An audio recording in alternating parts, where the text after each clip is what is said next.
17 నెలలు అయిపోయిన నేపథ్యంలో ఈరోజు ఈ సమావేశం నిర్వహిస్తా ఉన్నాం. ఫాస్ట్గా ఈ ప్రభుత్వం మీద ఇప్పటికే ప్రజల్లో తీవ్రమైన వ్యతిరేకత అన్నది ఇప్పటికే కనిపిస్తూ ఉంది. మామూలుగా 2 సంవత్సరాల తర్వాత ప్రజల్లో పరిపాలన ఎలా ఉంది అని చెప్పి చూస్తే ఏ ప్రభుత్వానికైనా కూడా సాధారణంగా ఈ లెవెల్లో యాంటీ ఇన్కంబెన్సీ ఆర్ ప్రజల్లో వ్యతిరేకత అనేది ఈ లెవెల్లో మామూలుగా ఉండే పరిస్థితి ఉంటే, చంద్రబాబు నాయుడు గారికి మాత్రం ఈ లెవెల్లో ప్రజల్లో వ్యతిరేకత యాంటీ ఇన్కంబెన్సీ ఇప్పటికే కనిపిస్తూ ఉంది. ఈ పెద్ద మనిషి ఎన్నికలప్పుడు ఏమి చెప్పొచ్చాడు, ఎన్నికలు అయిన తర్వాత ఈ పెద్ద మనిషి ఏం చేస్తా ఉన్నాడు అన్నది కాస్త విశ్లేషిస్తే అప్పట్లో రిపీటెడ్గా చెప్తా ఉన్న పదాలు, రిపీటెడ్గా చెప్తా ఉన్న మాటలు, సంపద సృష్టిస్తానని, సూపర్ 6 సూపర్ 7 ఇస్తానని, సూపర్ 6 సూపర్ 7 కాదు, జగన్ చేసేటివన్నీ కూడా చేస్తూ ఇంకా అధికంగా సూపర్ 6 సూపర్ 7 కూడా ఇస్తానని కూడా చంద్రబాబు నాయుడు గారి నోట్లో నుంచి అప్పట్లో మనం రిపీటెడ్గా ప్రతి మీటింగ్లోనూ రిపీటెడ్గా ఆయన ఎక్కడికి వెళ్ళినా కూడా రిపీటెడ్గా మనకు ఎప్పుడు కూడా వినిపించేటివి. మరోవైపు చూస్తే సూపర్ 6 సూపర్ 7 ఇస్తాను అని చెప్పిన ఈ పెద్ద మనిషి వాటికైతే దేవుడెరుగు, మన ప్రభుత్వంలో అంతవరకు ఉన్న స్కీములన్నీ కూడా పూర్తిగా రద్దయిపోయి సూపర్ 6 సూపర్ 7 గాలికి ఎగిరిపోయిన పరిస్థితులు రాష్ట్రంలో ప్రస్ఫుటంగా కనిపిస్తా ఉన్న పరిస్థితులు. ఈరోజు ఒక ప్రభుత్వం నడుస్తూ ఉంది అని అంటే మనమంతా ఏమి ఎక్స్పెక్ట్ చేస్తాం? ఒక ప్రభుత్వం కనీస బాధ్యతలు ఏమిటి అని చెప్పి, ఆ ప్రభుత్వం విద్యాపరంగా మంచి విద్యా వ్యవస్థను ఇస్తుంది అని ఎక్స్పెక్ట్ చేస్తాం. వైద్యపరంగా ప్రతి పేదవాడికి మంచి చేస్తుందని, మంచి వైద్య వ్యవస్థ రాష్ట్రంలో ఉంటుందని ఎక్స్పెక్ట్ చేస్తాం. ఒక ప్రభుత్వం ఏర్పడినప్పుడు ఆ ప్రభుత్వం రైతన్నకు తోడుగా నిలబడుతుంది అని, ప్రభుత్వ బాధ్యత రైతుకు అండగా నిలబడము అని చెప్పి మనం అంతా కూడా ఎక్స్పెక్ట్ చేస్తాం. ఒక ప్రభుత్వం ఏర్పడితే లా అండ్ ఆర్డర్ బ్రహ్మాండంగా పనిచేయాలని, ఆ లా అండ్ ఆర్డర్లో ఎలాంటి వివక్ష లేకుండా ఆ లా అండ్ ఆర్డర్ ఉంటుందని, అలాంటి మంచి లా అండ్ ఆర్డర్ ప్రభుత్వంలో చూస్తామని ఎవరైనా కూడా ఎక్స్పెక్ట్ చేస్తారు. కానీ ఈరోజు చూస్తే విద్య, వైద్యం, వ్యవసాయం, లా అండ్ ఆర్డర్ ఏది తీసుకున్నా కూడా ఈరోజు తిరోగమనమే కనిపిస్తూ ఉంది. ఈరోజు రాష్ట్రంలో 17 నెలల కాలంలోనే ఇంత తక్కువ వ్యవధిలోనే ఇంతగా ప్రజల్లో వ్యతిరేకత మూటగట్టుకున్న పరిస్థితులు బహుశా మనం ఎప్పుడూ కూడా చూసిండం. ఫస్ట్ టైం ఇది కూడా జరుగుతూ ఉంది. మొన్న ఈ మధ్యకాలంలో ఈ పెద్ద మనిషి ఒక అడ్వర్టైజ్మెంట్ ఇచ్చాడు, ఈనాడులో అడ్వర్టైజ్మెంట్ ఇచ్చాడు. విజయోత్సవ సభ అని చెప్పి ఒకటి అనంతపురంలో పెడతా ఉన్నప్పుడు ఈ పెద్ద మనిషి ఇచ్చిన అడ్వర్టైజ్మెంట్ ఇది. ఇలా ఈ మాదిరిగా అడ్వర్టైజ్మెంట్ ఇచ్చాడు. ఈనాడు వాళ్ళ పాంఫ్లెట్ పేపర్లో ఈ అడ్వర్టైజ్మెంట్ కూడా అందరికీ కూడా కనిపిస్తుంది. అసలు ఒకసారి ఈ అడ్వర్టైజ్మెంట్ చూస్తే సూపర్ 6 సూపర్ హిట్ ఈ అడ్వర్టైజ్మెంట్లో పైన హెడ్డింగ్ అని, కింద అవన్నీ కూడా సూపర్ 6 సూపర్ 7కి సంబంధించిన హామీలు అని చెప్పి జనరల్గా కూడా మనం అంతా అనుకుంటాం. ఈ అడ్వర్టైజ్మెంట్ ఒకసారి చూస్తే ఇది ఎన్నికలప్పుడు ఇచ్చిన అడ్వర్టైజ్మెంట్. సూపర్ 6 సూపర్ 7కు సంబంధించి ఎన్నికలప్పుడు ఇచ్చిన అడ్వర్టైజ్మెంట్. ఈ ఎన్నికలప్పుడు ఇచ్చిన ఈ అడ్వర్టైజ్మెంట్ను నిన్న విజయోత్సవ సభలో ఇచ్చిన ఈ అడ్వర్టైజ్మెంట్ ఒకసారి తేడా చూస్తే సూపర్ 6 సూపర్ 7 మారిపోయినాయి. సూపర్ 6 సూపర్ 7 అంశాలు మారిపోయినాయి. ఎన్నికలప్పుడు యువతకు 3,000 రూపాయల నిరుద్యోగ భృతి అని చెప్పినాడు. ఈరోజు కనపడ్డంలా సూపర్ 6 సూపర్ 6 ఈ పొద్దు ఇచ్చిన అడ్వర్టైజ్మెంట్లో. ఎన్నికలప్పుడు ప్రతి మహిళకు ఆడబిడ్డ నిధి 15,000 అన్నాడు, 1,500 సంవత్సరానికి 18,000 అన్నాడు. ఎన్నికలప్పుడు ఆడబిడ్డ నిధి నెలకు 1,500, సంవత్సరానికి 18,000 అన్నాడు. ఈరోజు ఇచ్చిన అడ్వర్టైజ్మెంట్ అసలు కనపడంలా. ఆడబిడ్డ నిధి అనే సూపర్ 6 పథకం అసలు అడ్వర్టైజ్మెంట్లో లేదు. కింద చూస్తే బీసీ, ఎస్సీ, ఎస్టీ, ముస్లిం మైనారిటీలకు 50 ఏళ్ళకే పెన్షన్ కింద. ఈరోజు ఎస్సీ, ఎస్టీ, బీసీ మహిళలకు 50 ఏళ్ళకే పెన్షన్ అనేది అది కూడా అడ్వర్టైజ్మెంట్ లేదు. అంటే ఏకంగా ఏ స్థాయిలో వీళ్ళు మోసాలు ఉన్నాయి అని చెప్పడానికి ఇదొక నిదర్శనం. అధికారంలోకి రాకమునుపు సూపర్ 6, సూపర్ 7 అంటే ఒకటని, అధికారంలోకి వచ్చిన తర్వాత 16 నెలల తర్వాత అసలు ఏమీ చేయకపోయినా కూడా సూపర్ 6, సూపర్ 7 చేసేసాము అని చెప్పి సూపర్ 6, సూపర్ 7లో ఉన్న అంశాలను మార్చేసి ఏకంగా దానికి విజయోత్సవాల పేరుతో బలవంతపు విజయోత్సవాలు కూడా జరిపించేసేసి చేసేసినాము అని చెప్పి కూడా చెప్పే గోబల్స్ ప్రచారం నిజంగా ఏ స్థాయిలో వీళ్ళది ఉంది అని చెప్పడానికి ఇది ఒక నిదర్శనం. బహుశా ఈ స్థాయిలో మోసం చేసే వాళ్ళు ప్రపంచ చరిత్రలో బహుశా చాలా తక్కువ మంది ఉంటారేమో. ఒక్కడే కరెక్టే. ఇలాంటి వాడు ప్రపంచ చరిత్రలో దేశంలో ఎవడు ఉండడు. ఈయన ఇచ్చిన సూపర్ 6, సూపర్ 7 ఈ నిరుద్యోగ భృతికి ప్రతి పిల్లాడికి నెలకు 3,000 రూపాయలు, సంవత్సరానికి 36,000 రూపాయలు. ఈ మాదిరిగా బాండ్లు ఇచ్చినారు, ప్రతి ఇంటికి బాండ్లు పంపించినారు. జూన్ 2024 నుంచి ఈ మొత్తం మీ అకౌంట్లో జమ చేయబడుతుంది అని చెప్పి చెప్తారు. ఇంకో బాండ్లు చూస్తే ఇది రాసిచ్చేస్తారు. ఈ మాదిరిగా పవన్ కళ్యాణ్, చంద్రబాబు నాయుడు ఇద్దరు ఫోటోలు పెట్టి ప్రతి ఇంటికి కూడా ఇది పంపించిన. దీంట్లో ఇద్దరు ఉన్న చోట ఇద్దరు కలిసి ప్రమాణం చేస్తారన్నట్టుగా పెట్టడం. ఈ మోసాలు ఏ స్థాయిలో ఉన్నాయి అంటే సూపర్ 6లో, సూపర్ 7లో చెప్పినటివి ఏవి కూడా అమలు కాకపోగా కొన్నింటిలో ఏదైతే కొద్దో గొప్ప అమలు చేశారో అవి కూడా అందరికీ ఇవ్వకుండా కొందరికి మాత్రమే ఇచ్చే పరిస్థితిలో మరికొన్ని. ఈ పెద్ద మనిషి హయాంలో అన్ని రకాలుగా వ్యవస్థలన్నీ కూడా నీరుగారిపోయిన పరిస్థితులు కనిపిస్తా ఉన్నాయి. రైతులు ఈ రోజున్న పరిస్థితి ఎంతటి దారుణంగా ఉన్నారు. రైతుల పరిస్థితి అంటే ఏ పంటకు రైతన్నలకు గిట్టుబాటు ధర రాని పరిస్థితి. యూరియా కోసం రైతులు ఏకంగా క్యూ లైన్లో నిలబడతా ఉన్న పరిస్థితి, అయినా యూరియా దొరకని పరిస్థితి. ఏ రైతన్నకు ఏ పంటకు గిట్టుబాటు ధర రాని పరిస్థితి. రైతన్నలకు ఉచిత పంటల బీమా పథకం గాలికి ఎగిరిపోయింది. కనీసం ఇన్సూరెన్స్ లాస్ట్ ఇయర్కి సంబంధించిన ఇన్సూరెన్స్ డబ్బులు కూడా ఈ పెద్ద మనిషి ఇన్సూరెన్స్ డబ్బులు కట్టకపోవడంతో రాని పరిస్థితి. నేను అడుగుతా ఉన్నా, ఒక్కసారి మనం ఉన్నప్పుడు ఏ రోజన్నా కానీ ఆ 5 సంవత్సరాల కాలంలో ఏ రోజైనా ఇలాంటి పరిస్థితులు ఎప్పుడైనా రైతు చూసినాడా అని? ఏ రోజన్నా ఒక్క రోజన్నా కానీ రైతు యూరియా దొరకడం లేదని చెప్పి క్యూలో నిలబడడం ఎప్పుడున్నా మన 5 సంవత్సరాల కాలంలో కనీసం ఒక్కసారన్నా జరిగింది అని అడుగుతా ఉన్నా. ఆశ్చర్యం కలిగించే విషయాలు ఇవన్నీ కూడా. ఈ రోజు రైతుల పరిస్థితి ఎందుకు ఇంత అధ్వానంగా ఉందనంటే కారణం బ్లాక్ మార్కెటీర్లతో, దళారీలతో ప్రభుత్వమే చేతులు కలిపింది.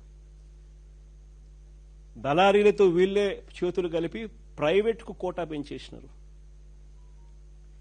ఆర్బీకేలు నిర్వీర్యం చేసినారు. ఈ క్రాప్ అనేది కనపడకుండా పోయింది.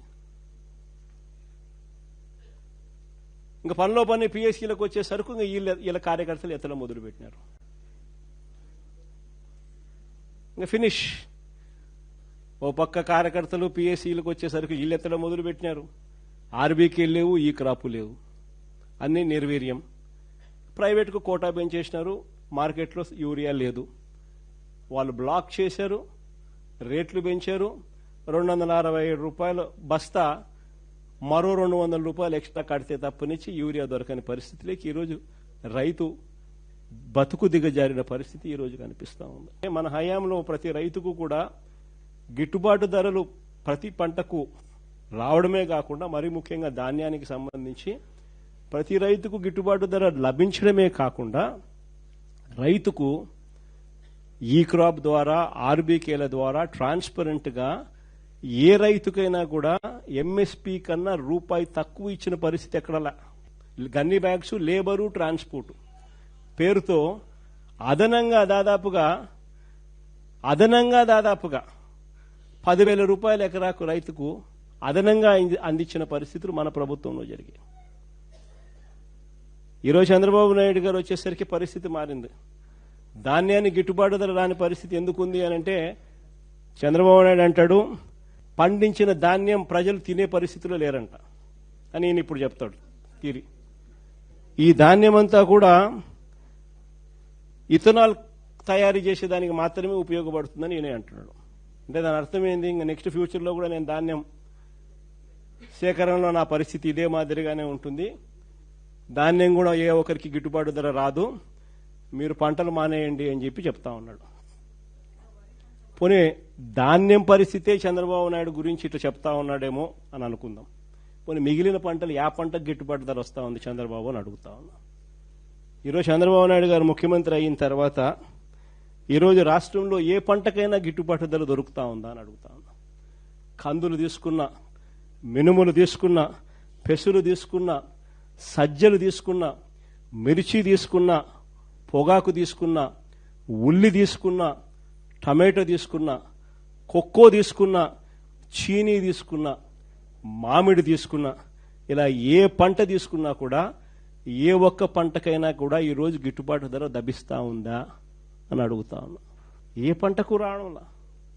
కారణం, దగ్గర ఉండి ఆర్బీకే వ్యవస్థను నిర్వీర్యం చేసి, ఈ క్రాప్ అనే వ్యవస్థను నిర్వీర్యం చేసి, దగ్గర ఉండి సీఎం యాప్ అని continuous monitoring of agricultural price and procurement అని చెప్పి ఆర్బీకే స్థాయిలో మనం అలర్ట్ సిస్టమ్స్ పెట్టి, ఆర్బీకేలో పోస్టర్లు పెట్టి, ఏ పంటకైనా కూడా ఈ రేటు కన్నా తక్కువ రేటుకు అమ్మే పరిస్థితి ఉంటే వెంటనే నోటిఫికేషన్ మనకు వస్తూ, వెంటనే గవర్నమెంట్ ఇంటర్వ్యూన్ అవుతూ 7,800 కోట్లు మనం ఖర్చు చేస్తూ పంటల కొనుగోలులో కాంపిటీషన్ క్రియేట్ చేసి రైతులకు తోడుగా ఉండం. ఈరోజు ఆ పరిస్థితి లేదు. అందుకనే ఈరోజు ఏ పంటకు కూడా గిట్టుబాటు ధర రాని పరిస్థితి ఈరోజు కనిపిస్తా ఉంది. ఇక ఒకసారి విద్యారంగం చూడు, నాడు నేడు గాలికి ఎగిరిపోయింది, ఇంగ్లీష్ మీడియం గాలికి ఎగిరిపోయింది, టోఫుల్ చదువులు గాలికి ఎగిరిపోయాయి, గోరు ముద్ద నీరు గారిపోయిన పరిస్థితులు, 8వ తరగతి పిల్లలకు ట్యాబులు ఇచ్చేది గాలికి ఎగిరిపోయింది, ఇంగ్లీష్ మీడియం చదువులు పిల్లలకు ఎండమావైపోయినాయి. సరే, ఎన్ని పక్కన పెడదాం, నాడు నేడు పనులు ఆగిపోయాయి. సరే, కాస్త ఇవన్నీ పక్కన పెడదాం. పెద్ద చదువులు చదువుతా ఉన్న పిల్లలకు ఏ త్రైమాసికం అయిపోతూనే ఆ త్రైమాసికం అయిపోయిన వెంటనే వాళ్లకు ఫీజు రీఎంబర్స్మెంట్ కింద ఫీజులు ఇచ్చేవాళ్ళం మన ప్రభుత్వంలో. విద్యా దీవెన, వసతి దీవెన అని చెప్పి గొప్పగా ప్రభుత్వం అమలు చేసే పథకాలు. ఏ క్వార్టర్ అయిపోయిన వెంటనే ఆ క్వార్టర్. అలాంటిది మొట్టమొదటిసారిగా జనవరి, ఫిబ్రవరి, మార్చికి సంబంధించిన క్వార్టర్ 2024 మార్చి 16 ఎన్నికల కోడ్ వచ్చింది. జనవరి, ఫిబ్రవరి, మార్చికి సంబంధించిన క్వార్టర్ ఆ ఎన్నికల కోడ్ రావడంతో ఆగిపోయింది. తర్వాత చంద్రబాబు నాయుడు ప్రభుత్వం వచ్చింది, ఫినిష్.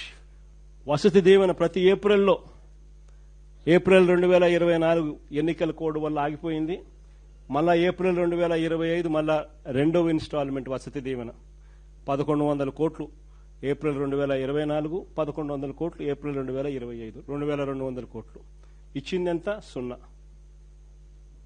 ఈరోజు పిల్లలకు చదువులు ఆగిపోతా ఉన్న పరిస్థితులు. చదువుకునేదానికి పేదవాడు ధైర్యం చేయడంలా ఈరోజు ఇంజనీరింగ్ కాలేజీలో చేరడానికి.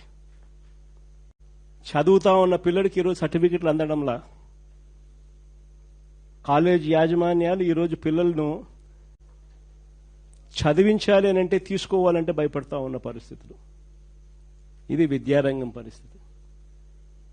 ఇంకా కాస్త ఒకసారి అడుగు ముందుకేసి చూస్తే ఇక వైద్య రంగం గురించి నేను చెప్పాల్సిన పనుల. ఆరోగ్యశ్రీ అన్నది 25 లక్షల దాకా ప్రతి పేదవాడు దర్జాగా ప్రైవేట్ హాస్పిటల్కి పోయి, నెట్వర్క్ హాస్పిటల్కి పోయి వైద్యం చేయించుకొని వచ్చే పరిస్థితి. 25 లక్షల దాకా ప్రతి పేదవాడికి ఉచితంగా వైద్యం అందే పరిస్థితి. 3,300 ప్రొసీజర్లకు వైద్యం అందిస్తా ఉన్న పరిస్థితి. ఈరోజు ఆరోగ్యశ్రీకి ఈ పెద్ద మనిషి గత 16-17 నెలల నుంచి పెట్టిన బాకీ. మామూలుగా ఆరోగ్యశ్రీ నడపాలంటే నెలకు 300 కోట్లు అవుతుంది ఖర్చు. ఈ 17 నెలలు, 16 నెలలు ఇంటూ 300 అంటే దాదాపుగా 4,500 కోట్లు. ఈ పెద్ద మనిషి 1000 కోట్లు కూడా ఇలా దాదాపుగా 3,500 కోట్లు బకాయిలు. ఏ పేదవాడు కూడా ఈరోజు ఆరోగ్యశ్రీ కోసం, వైద్యం కోసం ఏ పేదవాడైనా కూడా ఏ హాస్పిటల్కు పోలేని పరిస్థితి ఈరోజు కనిపిస్తూ ఉంది. ఇంకా ఆరోగ్య ఆసరా గురించి నేను చెప్పాల్సిన పనులు. ఆరోగ్యశ్రీ పరిస్థితి ఈ మాదిరిగా ఉంటే ఇంకా వైద్యం అందిన తర్వాత ఆపరేషన్ పీరియడ్లో ప్రతి పేదవాడికి నెలకు 5,000 రూపాయలు ఇచ్చి రెస్ట్ పీరియడ్లో సహాయంగా ఉండే గొప్ప కార్యక్రమం మన ప్రభుత్వ హయాంలో అమలయ్యేది. సంవత్సరానికి 450 కోట్లు ఖర్చు అయ్యే ఈ కార్యక్రమానికి ఈ 16 నెలలు 17 నెలలుగా అయిన ఖర్చు దాదాపుగా 600 కోట్లు. ఈ పెద్ద మనిషి చంద్రబాబు నాయుడు ఇచ్చింది పెద్ద బోర్డు సున్నా. ఈ పరిస్థితుల్లో ఉండగా ఈ పెద్ద మనిషి మెడికల్ కాలేజీలు అమ్ముతానంటాడు. బుద్ధి జ్ఞానం ఉన్నోడు ఎవడైనా మెడికల్ కాలేజీలు అమ్ముతాడని చెప్పి, గవర్నమెంట్ మెడికల్ కాలేజీలు అమ్మాలని చెప్పి ఆలోచన చేసే మనిషి ప్రపంచ చరిత్రలో ఎవడు ఉండడు. ఎందుకనంటే ఒక మెడికల్ కాలేజ్ అనేది ఎందుకు ఎంత అవసరమో తెలుసా? అసలు ఎప్పుడు అందరూ కూడా ఒకసారి ఆలోచన చేయండి. అసలు గవర్నమెంట్ ఎందుకు స్కూళ్ళు నడుపుతుంది? ఇక్కడే కాదు, దేశంలో, మన రాష్ట్రమే కాదు, దేశం మొత్తం. గవర్నమెంట్ ఎందుకు స్కూల్ నడుపుతుంది? గవర్నమెంట్ ఎందుకు హాస్పిటల్ నడుపుతుంది? గవర్నమెంట్ ఎందుకు ఆర్టీసీ బస్సులు నడుపుతుంది? ఎందుకో తెలుసా? గవర్నమెంట్ గన నడపకపోతే, గవర్నమెంట్ స్కూళ్ళు నడపకపోతే నారాయణ చైతన్య లాంటి వాళ్ళు పేదలను చదివించే పరిస్థితి ఉండదు. కాబట్టి గవర్నమెంట్ గన హాస్పిటల్ నడపకపోతే ప్రైవేట్ హాస్పిటల్లో పేదలను బతకనిచ్చే పరిస్థితి ఉండదు. కాబట్టి గవర్నమెంట్ గన ఆర్టీసీ బస్సులు నడపకపోతే అసలు గవర్నమెంట్ బస్సులలో పేదలు ఎక్కే పరిస్థితి, అసలు మామూలు బస్సుల్లో పేదలు ఎక్కే పరిస్థితి ఉండదు. కాబట్టి దేశవ్యాప్తంగా కూడా గవర్నమెంట్ ఎందుకు స్కూళ్ళు నడుపుతుంది, ఎందుకు హాస్పిటల్ నడుపుతుంది, ఎందుకు బస్సులు నడుపుతుంది అని అంటే ప్రైవేట్ ఎక్స్ప్లాయిటేషన్ జరగకుండా చెక్కు పెట్టేందుకు. ఈరోజు ఈ గవర్నమెంట్ హాస్పిటల్లో ప్రతి జిల్లాకు ఒకటి వస్తూ ఉంది. ఈ టీచింగ్ హాస్పిటల్స్ అంటే ప్రతి జిల్లాలోనూ ఒక సూపర్ స్పెషాలిటీ హాస్పిటల్, ఒక టీచింగ్ హాస్పిటల్ రూపాన ఈ మెడికల్ కాలేజీలతో పాటు అందుబాటులోకి వస్తుంది. అంటే ఈ మెడికల్ కాలేజీలో పనిచేస్తా ఉన్న ప్రొఫెసర్లు, అసిస్టెంట్ ప్రొఫెసర్లు, పీజీ స్టూడెంట్లు, doctors, MBBS students, nursing students అందరూ అక్కడ డాక్టర్లుగా ఉంటారు. డిఫరెంట్ ఫ్యాకల్టీస్తో ఒక సూపర్ స్పెషాలిటీ టీచింగ్ హాస్పిటల్ ప్రతి పేదవాడికి జిల్లాలో అందుబాటులో ఉంటుంది. ఇది అక్కడ ఉండడం వల్ల ఆ జిల్లాలో మిగిలిన ప్రైవేట్ హాస్పిటల్ ఎవరూ కూడా పేదవాడిని ఎక్స్ప్లాయిట్ చేసే పరిస్థితి ఉండదు.